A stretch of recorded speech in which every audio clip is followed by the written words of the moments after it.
Welcome to the Dulcimer Crossing Wednesday Livestream. I am Erin May Lewis, and I am joining you today from Kansas to talk about some mountain dulcimer techniques and skills, which will also apply to hammer dulcimer and really any instrument that plays fiddle tunes. So we're going to be talking about fiddle tunes. We're going to be talking about simplifying and embellishing them. And the key to both of those is the eighth notes. So we are going to be talking about eighth notes today. I'm just going to take a second and double check that the stream is in fact working on the Facebook page, because even though we do this every week, I still question technology. Okay, everything is working. I should be able to see your comments if you want to jump in and share about your experience with maybe simplifying, embellishing tunes and playing with eighth notes and favorite tunes, any of that. Jump in. So the reason I was thinking about this topic is because we're moving into what I call festival season, or maybe more accurately, playing with each other season. So as it warms up and school is out and we have this sort of summer break, there tends to be more gathering for spontaneous jam sessions outdoors or going to music festivals. There's already been several live in-person dulcimer festivals this spring, and there are bunch happening this summer and will be into the fall. And whenever that begins to happen again every year, it mushes us together with different players, right? And so like maybe you've been practicing with your local dulcimer club. Maybe you've been practicing with the Send in the Music weekly jam on Saturdays. Maybe you've been practicing with Steve and I in our monthly jams with a tune and working with the backing tracks. Maybe you've been practicing from a certain book and you feel like you've got these tunes down reasonably well. And then you get together with somebody who learned the same tune from a different source, and they don't play it note for note the same way. Or you get together with a group of musicians and they play it faster than you've been practicing. And it is easy in that moment to feel totally lost and really discouraged because you've practiced. You've been working on your music all winter long and you are ready to go play with others and you have put your time in, and then it didn't work or feels like it didn't work. And so I want to try to give you some tools that will help you feel successful even after you've had that first moment of like, we're not playing the same thing. Because the tradition that the dulcimer typically is played inside of is a folk music tradition. It's largely an oral tradition. It started that way as a tradition that we pass down from person to person by listening. And so the things that get written down on a paper, they're always missing some of the information, and they're always one person's interpretation of it. And even in our dulcimer community where there's some kind of standard tunes that most of us learn to play, if you look at 5 different people's written down version of them, you will see some of them fill in strums. Some of them have more half notes. Some of them might write it in 2/2 time or 2/4 time or 4/4 time.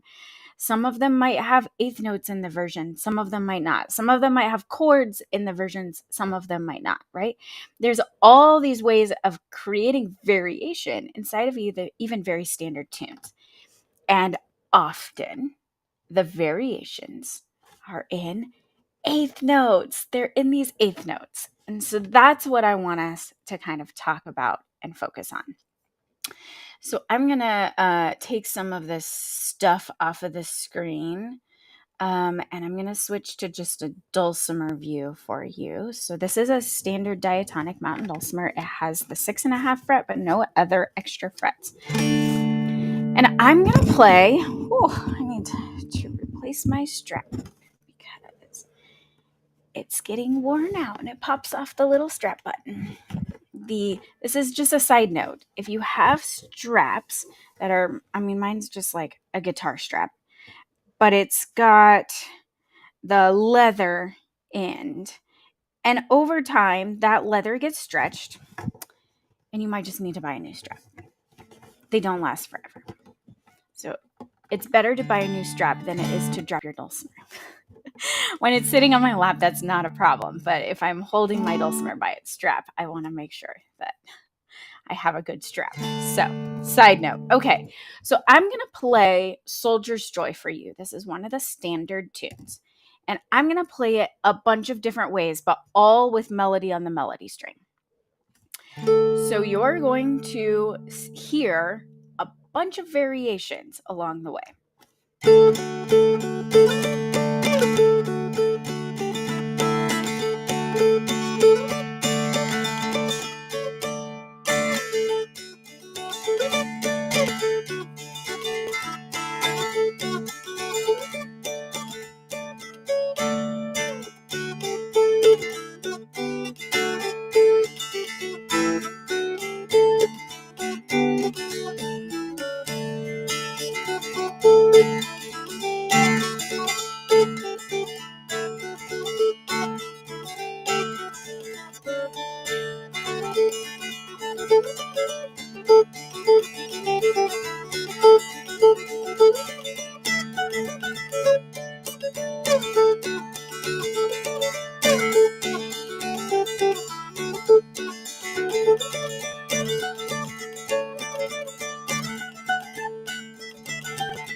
All right, so that's 2 times through the tune, 2 A parts, 2 B parts, and I ever play the A part the same, and I didn't ever play the B part the same.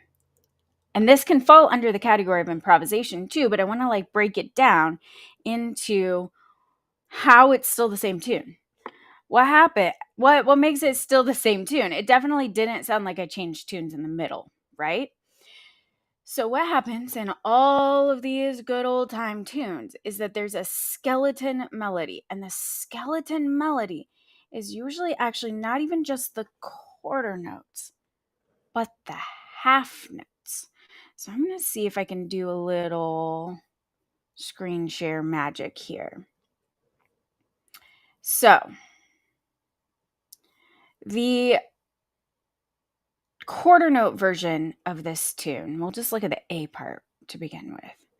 The quarter note version of this tune is 4 2 4 2 4 7 7 4 2 4 2 3 1 1 4 2 4 2 4 7 7 9 7 8 6.5 7.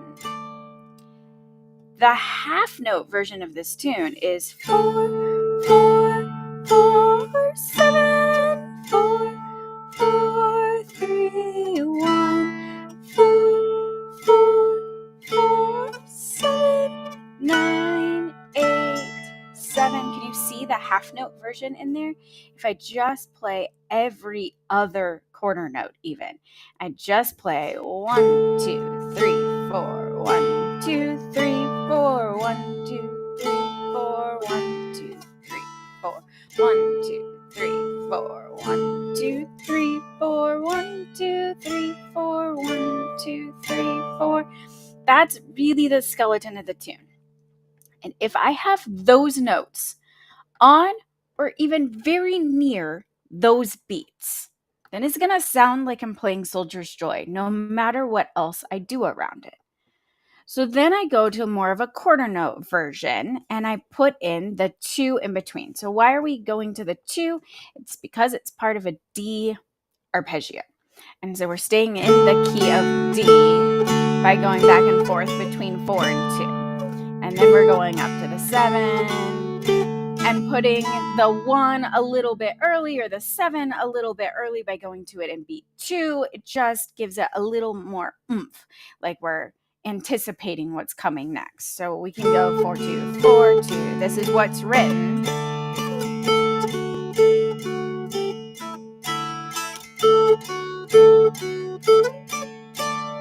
Nine, 7, 8, 6.5, 7. So we got this kind of bouncy thing that's happening.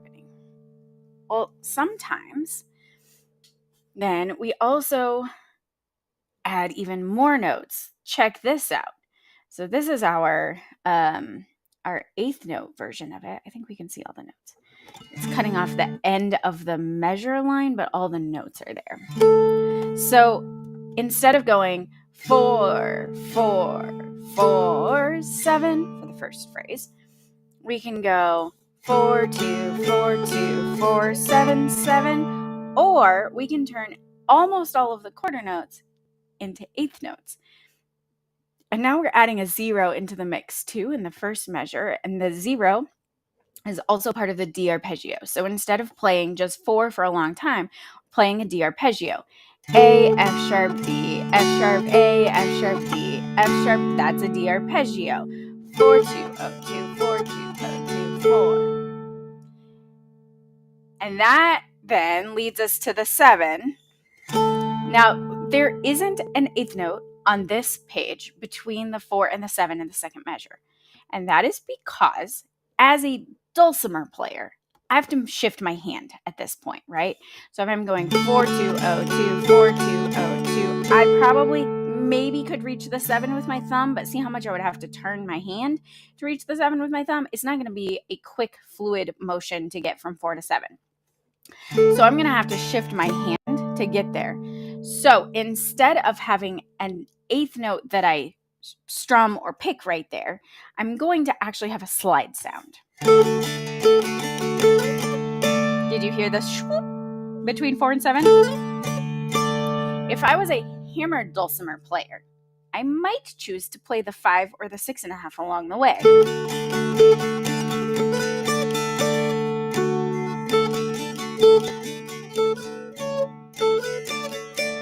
So I could play A, B, D, C sharp, D, and I could fill every single space with an 8th note.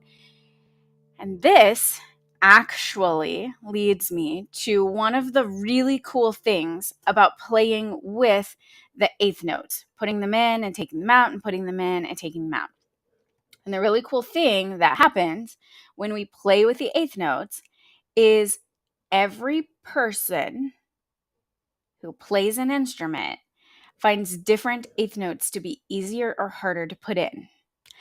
And it depends somewhat on your instrument itself. So in that particular place on the mountain dulcimer, I don't have time to play one more 8th note because I have to move my fretting hand. But if I was playing a hammer dulcimer and I'm going 8th, 8th, 8th, 8th, 8th, 8th, alternating hammers, I might have easily time. And in fact, it might even make it easier for me to keep moving up and playing the next note in a row.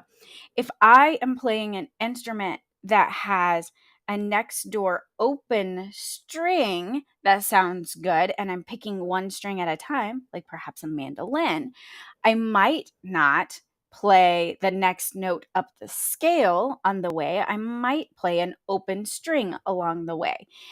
Or I might put in a bum ditty kind of rhythm. So I might put in just an 8th note on the same note to fill in the space.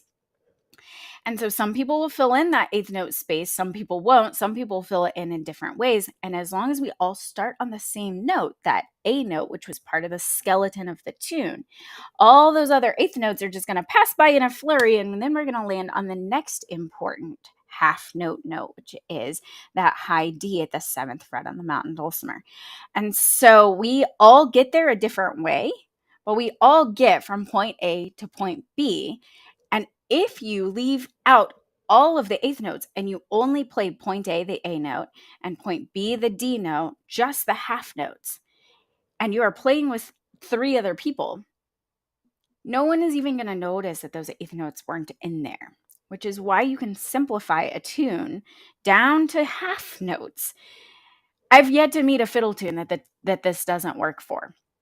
And a fiddle tune, as I define it, is a tune that's in 4/4 time, played at a pretty peppy tempo, and you feel like you could do a square dance or a barn dance to it. If it meets all those qualifications, then it fits in the category I would call a fiddle tune. And that language comes from the fiddle being kind of the lead instrument in the barn dance bands for historically. And it also probably in my own terminology comes from the fact that my sister is a fiddle player. And so I'm probably a teeny tiny bit biased to the fiddle being the carrier of the tunes, the fiddle tune. And then I learned to play the dulcimer along with the fiddle playing the fiddle tunes. All right, so we're back to Soldier's Joy here. And we have all these eighth notes on this page.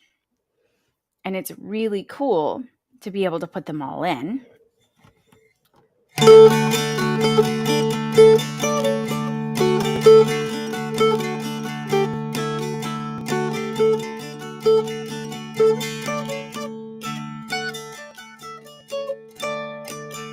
Did you notice that there aren't any extra notes? There aren't any extra eighth notes added in the last measure. So a lot of times a tune like this is notey, notey, notey, notey, notey, and then it just ends with this really solid landing on the key that you're playing in with a big, full, happy strum. And so a lot of times that's the one place where we don't add a lot of extra eighth notes, but sometimes you'll hear people play like a pentatonic scale lick right there. So they'd be going along.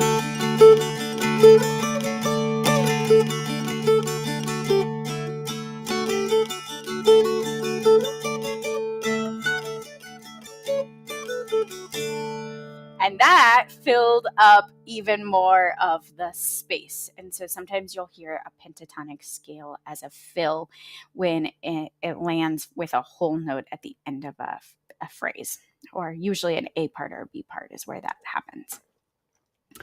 All right, how you doing? Do you have questions as I'm sort of demonstrating this process?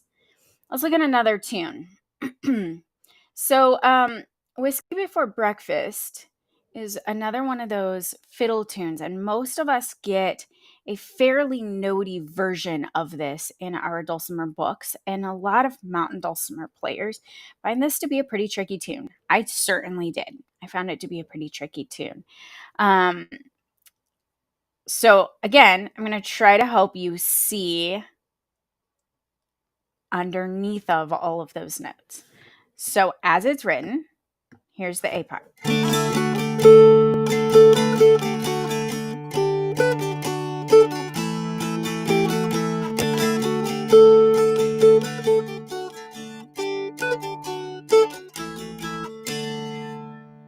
has some chords. It has a lot of eighth notes.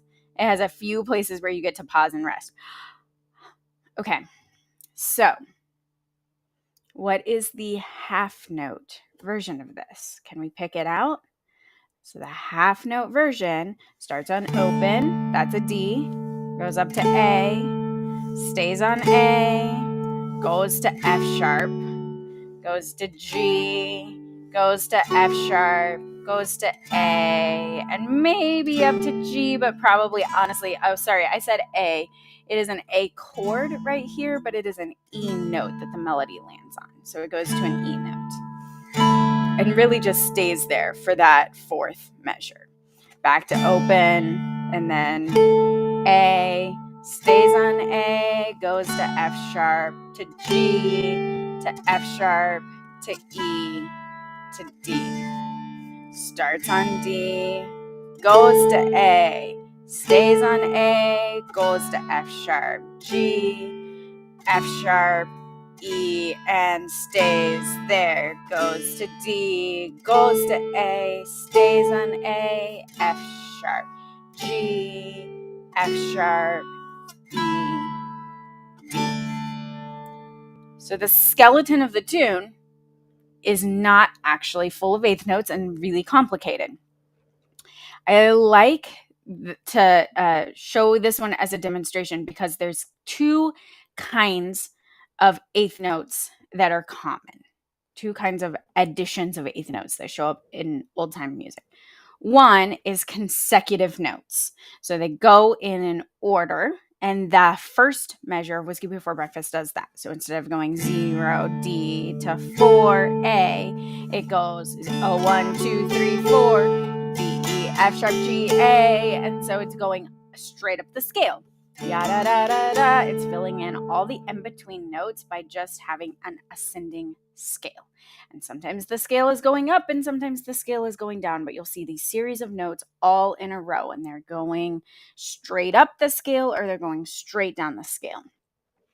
So if you're feeling like, well, okay, I can do maybe the quarter note version, but maybe not the eighth note version. Well, 0 is D, 2 is F sharp, 4 is A. That's a D arpeggio. It's the same D arpeggio that we saw just a minute ago in Soldier's Joy. And so the quarter note version of this is O, 2, 4, D, F sharp, A. And the eighth note version of it is D, E, F sharp, G, A.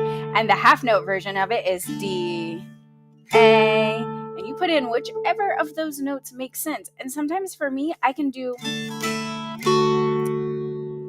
3 in a row pretty easily, but then I end up skipping over the eighth note that is the fourth one in the run. So I'll play 0, 1, 2, and then I'll be able to land on 4 successfully. But if I try to get 3 in there, then that's the one where I get stuck. And so I can go 0, 1, 2, 4, and that's going to sound really great instead of going 0, 1, 2, 3, 4. So maybe I miss one of the eighth notes, but I can get one of them in, right? And then the other really common eighth note embellishment that shows up all over these old-timey tunes is what I call rocking back and forth. So they take a note, which is the melody note, and they go up a fret and then down a fret.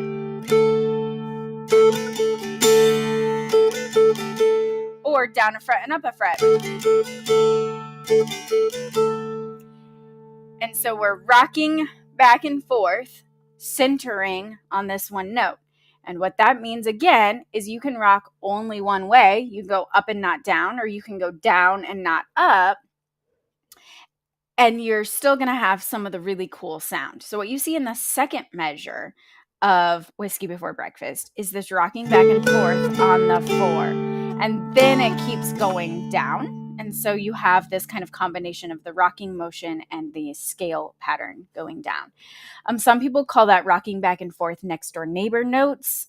That's what I called it for a long time until I realized that I could visualize it better if I thought of the note that was in the middle as being that pivot point of a rocker. And then what happened is that the notes go up and down around it, but my melody note was always in the middle of that. And so the visual of a rocking chair helped me understand what the embellishment was better than thinking about next door neighbor notes. Both are fine, accurate descriptions. That's just a thing in my brain, how I process the information. So you may think of it as something completely different, but sometimes putting a picture together with a kind of embellishment or a sound, da da ya da da, da da ya da da, some kind of syllabic thing that you tell yourself when you see that in the page can sometimes help as well. So yeah.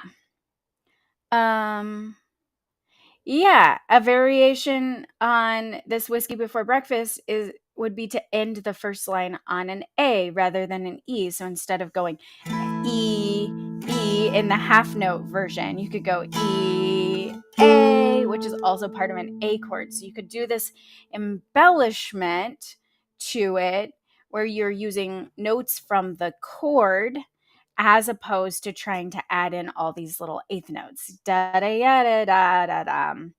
So there's lots of kind of approaches to putting in eighth notes and taking out eighth notes, and both are really valuable skills to have. So I can play Whiskey Before Breakfast with half notes. Oh, 4, 4, 2, 3, 2, 1. Try that 4, which is an A. D, A, F sharp, G, F sharp, E, D. I can do quarter notes. D, F sharp, A, F sharp, D, 3, G, B, F sharp, A, E, D, F sharp, A, F sharp, D, G, B, D, A, E, D. Saying the note names is not how I'm used to thinking about all of it. Of course, I'm a dulcimer player, and I think in tab and numbers a lot of the time. But it's all in there, right? And then I can think about the eighth note version. But maybe I put in every other eighth note. So maybe I play 1, 2, 4, 4, 5, 4, 2, 1, 3, 5, 3, 2, 4, 2, 1. 1, 2, 3, 4, 2, 4, 4, 5, 4, 2, 1, 3, 5, 3, 2, 2, 1, 2, 1, So that time through, I didn't play all of the eighth notes that were on the paper, but I played some of them in the places where it felt like it made sense. So at the beginning of this process, it can feel really hard to kind of visualize what is happening. So one of the things that I encourage you to do is get out a good old-fashioned highlighter or pencil, take 4 or 5 or 6 or 10 of your favorite fiddle tunes, those fast up-tempo tunes, and highlight the half note version of it. Just kind of figure out what is the simplest way of playing it and highlight those notes. And then with a different color, look for the quarter note version. And if you've got already like a quarter note version of a tune, like the Soldier's Joy one that I showed you at the beginning was a quarter note version of it. So if you have a quarter note version, begin to look for the eighth notes that you could add in. So you're going to take a tune that's got too many notes, an eighth note, very notey version of a tune, and you're going to highlight just the half notes so that you can see the important skeleton structure of the tune. And you're going to take tunes that are just written with quarter notes and half notes, and you're going to begin to see if you can put the in-between notes. So you can add those eighth notes into the tune. So you want to be able to take out eighth notes, and you want to be able to put in eighth notes. And generally speaking, you find the eighth notes to use from notes that are part of the chord you're on, notes that go up or down in a scale, straight up or straight down, and notes that rock back and forth. So you take the melody note and you go up a fret, come back, go down a fret, come back. You could also think of that like a figure eight, right? You're going up and back and come back. So those are the 3 places where eighth note fills usually are, you find the notes for them. So you find chord notes, you find straight up and down the scale notes, and you find next door neighbor, figure eight, rocking up and down kind of notes. Yeah? You can do it. And then you can play music with your friends. And even if their tab version looks different than yours, or their notation version, the book they got it from, or the recording they learned it from, or wherever they found that tune, if they're playing it differently than you, it doesn't have to stop you from playing together. It can become this really cool, magical meshing of different variations into one really cool, magical ensemble experience. I hope you get a chance to try it and let me know how it goes. And if you get stuck, reach out to me. Dulcimer Crossing provides some great resources for practicing this kind of skill as well. So definitely check out dulcimercrossing.com. Steve will be back with you next week. He is currently visiting his grandbaby, and so we wish him a relaxing time, and he'll be back with you next week.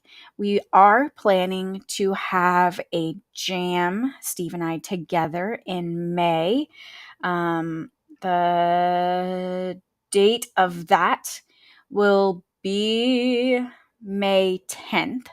So you can watch for that. And our next Dulcimer Crossing live event will be with Carol Crocker on Thursday, May 11th. Carol's going to be working with us on some syncopated rhythm for strumming on the mountain dulcimer, and Steve will be doing hammer dulcimer translation for that workshop as well. So check out all of those upcoming things. Go find a festival or an in-person gathering to join in with, and have a great time playing your instrument. We'll see you soon. Bye. Happy Wednesday.